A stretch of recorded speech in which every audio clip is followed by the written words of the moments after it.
Chicken పికిల్ని ఇంట్లోనే ఈజీగా prepare చేసుకోవచ్చు. టేస్ట్ చాలా బాగుంటుంది. చాలా సింపుల్గా చేసుకోవచ్చు. ఈ విధంగా చేసి పెట్టుకున్నామంటే 2 నెలల పాటు నిలువ ఉంటుంది.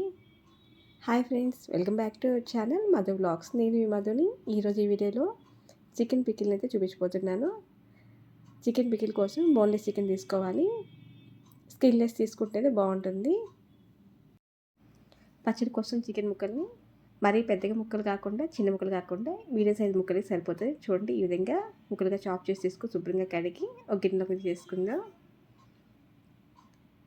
దీంట్లోకి 1/2 టీ స్పూన్ దాకా పసుపు, కేజీ చికెన్ ముక్కలకు సరిపడినంత ఉప్పుని యాడ్ చేసుకుందాం. ఉప్పుని ఇక్కడే యాడ్ చేయడం వల్ల ముక్కలకి ఉప్పు పట్టి టేస్ట్ చాలా బాగుంటుంది. మొత్తం మిక్స్ చేసుకొని ఒక టీ స్పూన్ ఆయిల్ కూడా యాడ్ చేసుకుందాం. ఆయిల్ కూడా యాడ్ చేసుకొని మొత్తం మిక్స్ చేసుకొని స్టవ్ మీద సిమ్లో పెట్టి కుక్ చేసుకుందాం. చికెన్లో వచ్చే వాటర్ మొత్తం ఇంకిపోతుంది. చూడండి, చికెన్లో వచ్చే వాటర్ బయటకు వచ్చింది కదా. ఈ వాటర్ మొత్తం ఇంకిపోయిన దాకా ప్లేట్ తీసేసి కుక్ చేసుకుందాం. అడుగు పట్టకుండా మిక్స్ చేసుకుంటూ కుక్ చేసుకోవాలి.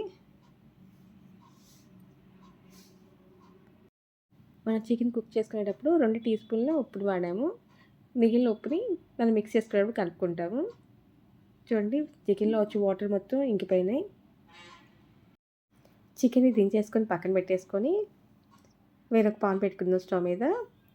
దీంట్లోకి 300 గ్రాముల ఆయిల్ని వేడి చేసుకుందాం. ఆయిల్ హీట్ ఎక్కిన తర్వాత ఈ కుక్ చేసుకున్నాక చికెన్ని ఫ్రై చేసుకుందాం. ఒకేసారి ఫ్రై చేసుకోకుండా 2 బ్యాచెస్ లాగా ఫ్రై చేస్తున్నాను. ఒకేసారి వేయించాలంటే ఇంకొంచెం ఆయిల్ ఎక్కువ పడుతుంది. మనకి 300 గ్రాముల నుంచి 350 గ్రాముల దాకా ఆయిల్ అయితే పడుతుంది పచ్చడిలోకి. పచ్చడి నిలువ ఉండాలి, కొంచెం ఆయిల్ ఎక్కువగానే పడుతుంది. మరి ఎర్రగా కాకుండా ఈ కలర్ వచ్చిన దాకా వేయించుకోవాలి. వేయించుకున్న చికెన్ ముక్కల్ని వేరే బౌల్లో తీసేసుకుందాం. మిగిలిన చికెన్ కూడా అదేవిధంగా వేయించుకుందాం. ఈ చికెన్ వేగిలోగా వేరే స్టవ్ మీద మసాలా అయితే ప్రిపేర్ చేసుకుందాం. ఒక టీ స్పూన్ మెంతుల్ని వేయించుకొని మిక్సీ జార్లో వేసేసుకుందాం.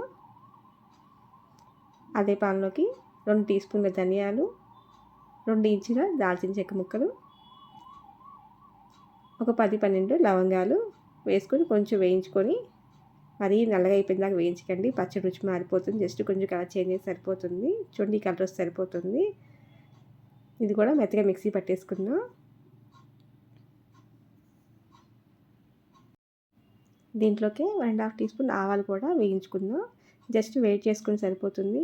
ఏటికై విడివిడిగా వేయించుకొని విడివిడిగా మిక్సీ పట్టుకున్నామంటే మెత్తటి పొడిలాగా వస్తుంది. పచ్చడి గ్రేవీ కూడా బాగుంటుంది.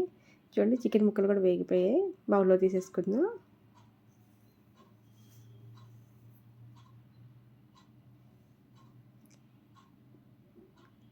అల్లం వెల్లుల్లి పేస్ట్ వచ్చేసి 50 గ్రామ్స్ అల్లాన్ని పీల్ ఆఫ్ చేసుకుని కడిగి ఒక 1 అవర్ ఆరిన తర్వాత మిక్సీ పట్టుకోవాలి.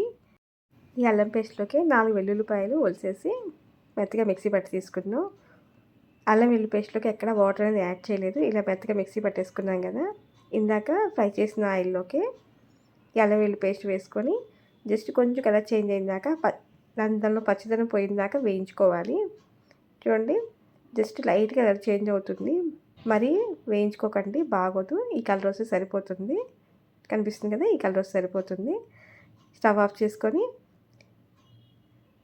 వేయించుకున్న ముక్కల్లోకి అల్లం వెల్లుల్లి పేస్ట్ ఆయిల్తో సహా వేసేసుకొని ధనియా పౌడర్, మిక్సీ పట్టుకున్న ఆవాల పౌడర్, మెంతిపిండి, ఒక 4 టీ స్పూన్ దాకా రెడ్ చిల్లీ పౌడర్, చిన్న గ్లాస్ సరిపోతుంది గ్లాసు లెక్క అయితే. మొత్తం ఒకసారి మిక్స్ చేసుకుందాం. రెడ్ చిల్లీ పౌడర్ని స్టవ్ మీద యాడ్ చేసినట్టయితే కలర్ మారిపోయి పచ్చడి అంత రుచిగా ఉండదు. ఇలానే వేడిగా ఉన్నప్పుడే కలర్ని యాడ్ చేసుకోవాలి. 2 టీ స్పూన్ దాకా సాల్ట్ని యాడ్ చేసుకొని మొత్తం ఒకసారి మిక్స్ చేసుకుందాం. మనం ఆల్రెడీ చికెన్ ముక్కల్లో వేసాం కాబట్టి 2 టీ స్పూన్లు సరిపోతుంది. దీంట్లోకి 4 నిమ్మకాయలు శుభ్రంగా కడిగేసి ఆరిన తర్వాత రసం జ్యూస్ చేసుకొని గింజలు లేకుండా వేసుకోవాలి. నిమ్మరసాన్ని మాత్రం పచ్చడి ఆరిన తర్వాతనే కలపాలి, వేడి మీద కలపద్దు. చూడండి, చికెన్ పచ్చడి అయితే ఆరిపోయింది. దీంట్లోకి నిమ్మరసాన్ని యాడ్ చేద్దాం. మొత్తం కలిసేలా మిక్స్ చేసుకుందాం. అంతేనండి, చాలా సింపుల్గా చికెన్ పికిల్ అయితే రెడీ అయిపోయింది. నాకు కేజీ చికెన్కి 350 గ్రాముల ఆయిల్ అయితే పట్టింది. ఈ పచ్చడికి కొంచెం ఆయిల్ ఎక్కువనే పడుతుంది. ఈ పచ్చడిని తడేమి లేని గాజు సీసాల కనుక స్టోర్ చేసుకున్నట్లయితే 2 మంత్స్ వరకు నిలువ ఉంటుంది. చాలా టేస్టీగా ఉండే చికెన్ పికిల్ అయితే రెడీ అయిపోయింది. మీరు కూడా ఒకసారి ట్రై చేసి టేస్ట్ చేయండి. మరొక ఇంట్రెస్టింగ్ వీడియోతో మళ్ళీ కలుద్దాం. Thank you for watching.